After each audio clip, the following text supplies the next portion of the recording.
আসসালামু আলাইকুম। আজকে আমি আপনাদের সাথে একটি গুরুত্বপূর্ণ জিনিস শেয়ার করব। সেটা হচ্ছে আপনারা যখন মাইগভে কোনো ধরনের অ্যাপ্লিকেশন করে থাকেন, সেটা যদি আবেদনের অবস্থা চেঞ্জ না হয়, ধরেন গৃহীত অবস্থায় আছে বা অন্য কোনো ধরনের পেমেন্ট সম্পর্কিত যদি স সমস্যা আ স সম্মুখীন হন, তারপর আপনি এর সমাধান কিভাবে করবেন? প্রথমত ধরেন আপনি কোনো অ্যাপ্লিকেশন করলেন। যেকোনো কিছু আপনার সরকারি ডকুমেন্টস সত্যায়িত করার জন্য দিলেন। পেমেন্ট করে ফেললেন বা পেমেন্ট করতে পারতেছেন না। আ এই অবস্থায় আপনি যদি তাদের হেল্প ডেস্কের সহায়তা নিতে পারেন। হেল্প ডেস্কের আপনি তথ্য সেবাতে যাবেন।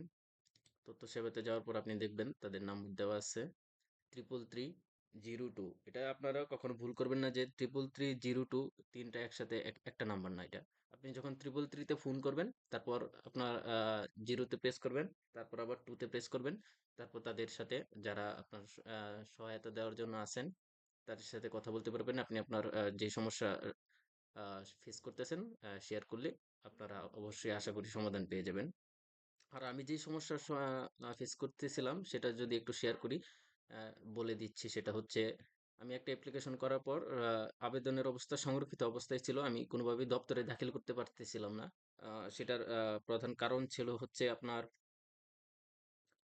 আমি যখন প্রেস করতেছিলাম সেটা আমি বারবার ট্রাই করতেছিলাম কিন্তু হচ্ছিল না। তার কারণ ছিল যে ফাইলটা আমি অলরেডি আপলোড করেছিলাম সেটা আ রি-আপলোড করতে হয়েছিল। যখন আমি রি-আপলোড করলাম তখন আবার যখন দপ্তরে আবেদনটি দাখিল করতে গিয়েছি তখন হয়ে গিয়েছিল। মানে আমার যে আগের যেই প্রিভিয়াস যে অ্যাপ্লিকেশনটা ছিল সেই যে আমি ফাইলগুলা দিয়েছিলাম সেটা তারা নিচ্ছিল না আ ওয়েবসাইটটা আরকি। এভাবে আপনারা এই সমাধান পেতে পারেন। আর যেকোনো ধরনের হেল্প নেওয়ার জন্য আপনারা তাদের তথ্য সেবাতে ফোন দিবেন। আশা করি সমাধান পেয়ে যাবেন।